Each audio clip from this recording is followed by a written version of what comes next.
Today, we explore the word apple.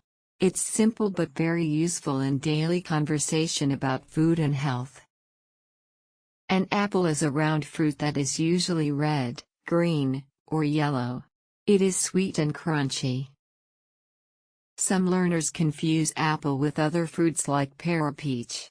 Remember, apples have a distinct round shape and can be different colors. Common phrases include, an apple a day, apple pie, and apple orchard.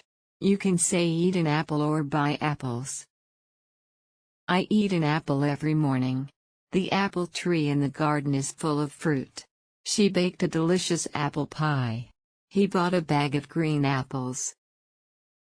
A little girl planted an apple seed. Years later, she enjoyed sweet apples from her own tree. This shows how simple things grow with care.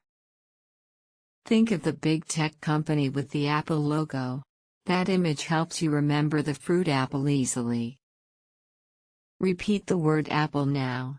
Remember this simple, tasty fruit for healthy daily life. See you in the next lesson.